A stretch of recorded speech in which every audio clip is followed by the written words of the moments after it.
I'm comedian Robert Punchur, and this is not a manifesto.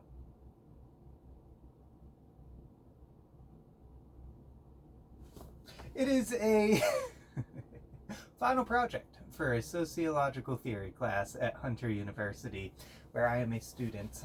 Again, I am a student. I am also a comedian. I am in year 7 right now of a 2-year plan to get famous after college, and it is going so well that here I am back in college, again doing a final project for a sociological theory class. The last time somebody laughed at one of my finals, I did not get a good grade. This time, I need you to laugh, or else I will not get a good grade. And if I do not get a good grade, then I might end up, I don't know, in a basement recording comedy videos next to a inflatable clown. So, here we go. Let's learn about sociological theory. Sociology, the study of how people work together.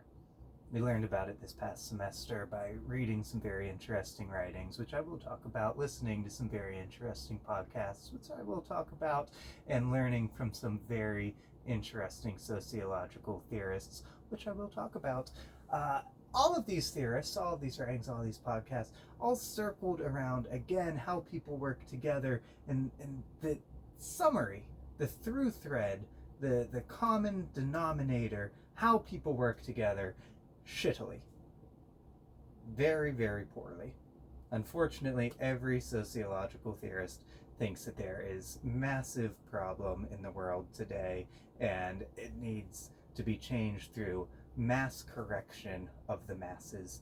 And if that doesn't happen, the vast majority will be very unhappy. Now, here's the kicker. All these theorists who want us to think differently, similarly, have different ways of going about that, and we will examine those different ways. But first, I want to give you my pronouns, because we learned in this class that that is important. It ties into gender, it ties into how a person is presented and perceived in society. And my pronouns, my preferred pronouns, are he, because I think that's silly.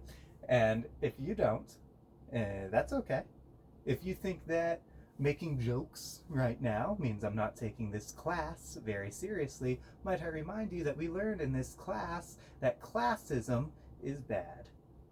And I think jokes can help level that out a little bit. Now, of course, that was one of those jokes, because the classism I'm talking about does not refer to the classroom. It refers to socioeconomic classes, or the caste system. Caste system, fun way to remember that. Like a cast on your leg will keep you from running. Being in the lower caste of a caste system, socioeconomic caste system, will also keep you from really getting going. Hey? Okay. Comedy. Boom.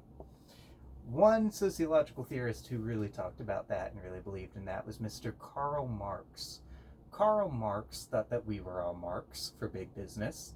He thought that the uber wealthy held an unfathomable, unreasonable amount of control over the economy and over society at large. He thought that greed and capitalism made the vast majority of people, again, very unhappy. And he thought we needed mass change, like many of these sociologists believed. And the mass change that Marx called for was one of a fun kindergarten spirit. It was called communism, or sharing. He wanted to eliminate, of course, capitalism.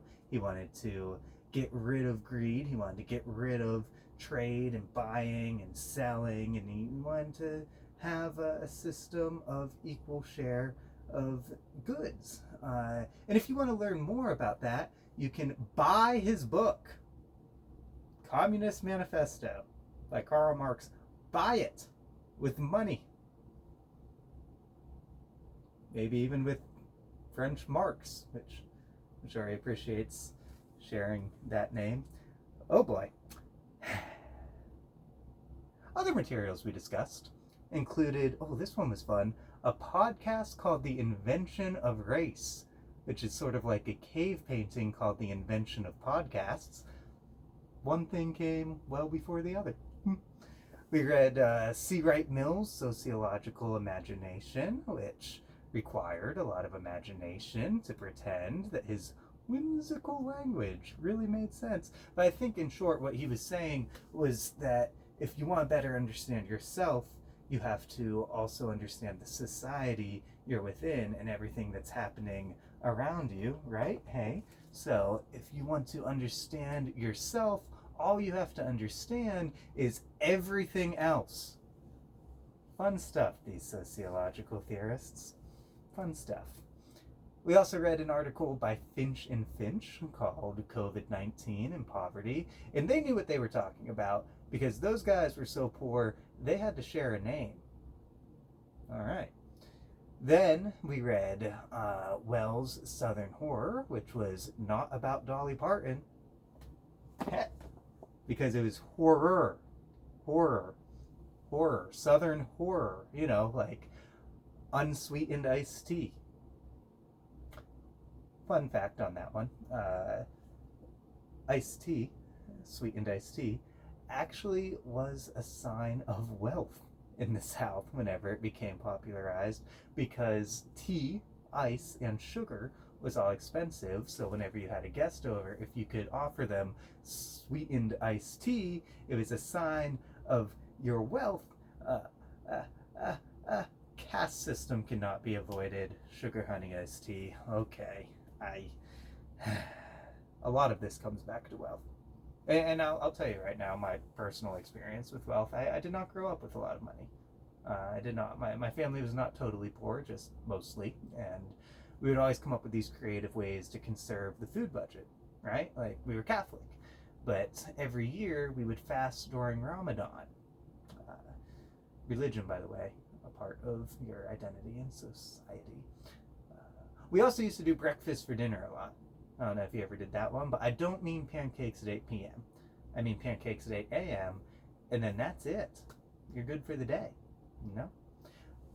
But I did, while at Hunter, experience a little bit of vertical mobility, a little bit of the American dream, if you will, through a very age-old sociological act of marriage, or nearly dating. I started dating a Nigerian princess for a little bit, legitimately. This girl had royal blood. She was a Nigerian princess. You know when you get the emails from the Nigerian princes and you're like, oh, this thing's a scam? Yeah, I fell for that from his sister. I dated this girl who was of a different caste. She was very wealthy in Nigeria, and we would talk about it, and I told her about the pancakes for dinner at one point, or breakfast, or whatever I said, and she told me she had a mansion in Nigeria where they had house servants. And I said, wow, that's a really cool privilege. And she said, no, it's actually not that much of a privilege. Most people in Nigeria have house servants. To which I replied, I think most people probably are the house servants, which she didn't like. And this is really a big problem of having this caste system and having these differences and sociological standing and setting, is the lack of empathy that one group might have for the other. We broke up, so I'm asking Professor to have some empathy, to have some sympathy, and give me an A because I lost my princess girlfriend.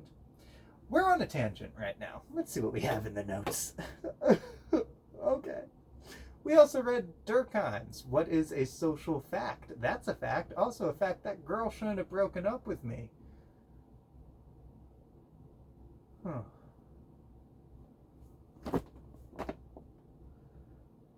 Buddhist philosophy counters a lot of these sociologists' theories, because Buddhist philosophy says we should not want change. Buddhist philosophy says that the desire for change is actually the root of suffering. Buddhist philosophy says that one should not want the world outside of themselves to change, but should rather accept it and find peace within. Buddhist philosophy, a branch of sociological theory, Buddhist philosophy says that this change, again, is the root of suffering. Now, of course,